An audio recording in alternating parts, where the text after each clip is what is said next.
Dahulu ada sebuah kisah menarik.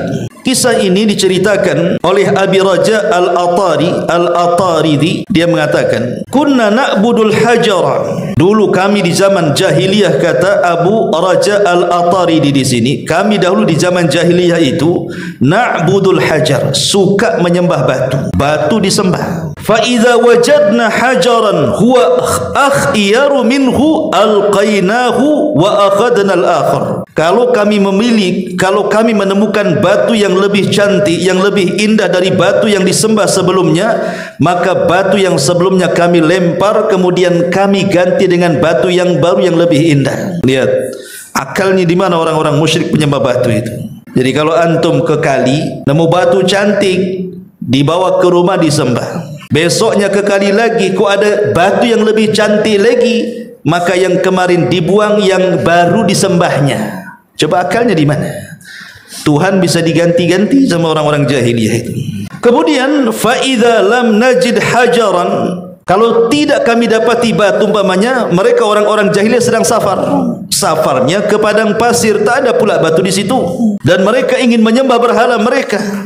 Apa yang terjadi? Jama'na jaswatan, kami pun menumpuk-numpukkan pasir sehingga menggunduk. Setelah pasir itu menggunduk, ji'na bisyati fahalabnahu alaihi, kemudian kami datangkan kambing yang mengeluarkan air susu, kemudian kami perah di atas gundukan itu. Kemudian thumma tufna bihi, kemudian kami tawaf mengelilingi gundukan pasir itu. Coba lihat, mana agamanya orang jahiliyah ini?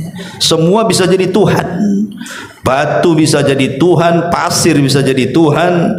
Oke lah di zaman jahiliyah ya, masih seperti itu. Tapi lebih hebat di zaman sekarang, uang jadi Tuhan lagi. Zaman dulu jahiliyah tidak ada orang nyembah dinar dirham itu, tapi zaman sekarang rupiah disembahnya. Kemudian kata beliau, fa idza dakhala syahru Rajab, apabila bulan Rajab telah datang, qulna, kami katakan, munassilu al-asinnah, kami namakan bulan Rajab itu munassil al-asinnah. Munassil al-asinnah itu artinya, kalau kita punya tombak, di ujungnya ada lancipnya itu, maka kita akan putuskan, akan dipisahkan antar ujung tombak dengan kayunya. Atau kalau kita punya panah gitu ya, kan di ujungnya ada lancipnya itu, maka kita akan putuskan itu. Dan kalau kita punya busur, maka kita akan pisahkan tali dengan gagangnya, untuk menunjukkan bahwa bulan Rajab tidak boleh ada peperangan. Makanya ujung-ujung tombak, ujung-ujung panah, busur-busur, maka akan dipisahkan satu dengan yang lainnya supaya tidak terjadi peperangan. Itulah kenapa kemudian bulan Rajab itu bagian daripada Ashhurul Hurum, karena hurmatul qital. Di bulan itu tidak boleh ada peperangan. Lain kalau diserang, ya tidak mungkin diserang diam saja. Antum ditembaki, kenapa tak melawan? Rajab, oh nggak bisa. Ya, tetap ya kita lawan kan begitu kalau diserang ya. Artinya di sini larangannya tidak boleh menyerang.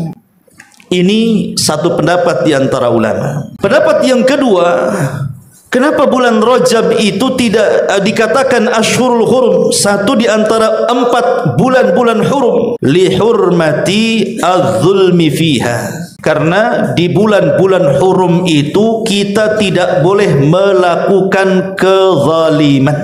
Dan itu berdasarkan nas Quran yang tadi saya baca, At-Taubah 36 itu, di mana Allah Subhanahu wa taala mengatakan, fala tadlimu anfusakum, jangan kalian berbuat zalim di 4 bulan hurum itu, baik zalim kepada Allah ataupun zalim kepada manusia.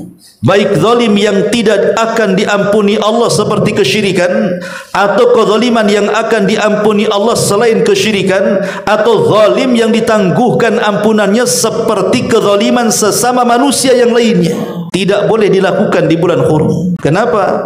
karena hurmatuz zulmi fiha, di dalamnya diharamkan melakukan kezaliman. Sampai ahli tafsir seperti Imam Qatadah rahimahullah taala mengatakan, barang siapa yang melakukan kezaliman di 4 bulan hurum ini, apakah itu Rajab, apakah itu Dzulhijjah, apa itu Dzulqa'dah, apa itu bulan Muharram, maka dosa yang akan didapat jauh lebih besar dibandingkan dosa kezaliman di bulan-bulan yang lainnya. Kalau orang nyopet di bulan Rajab dengan orang nyopet di bulan Jumadil Akhir kemarin, maka dosa copet di bulan Rajab lebih besar dibandingkan dosa copet di bulan Jumadil awal atau akhir. Kalau orang berjudi minum khamar di bulan Rajab, itu lebih besar dosanya dibandingkan judi dan khamar di bulan Syawal.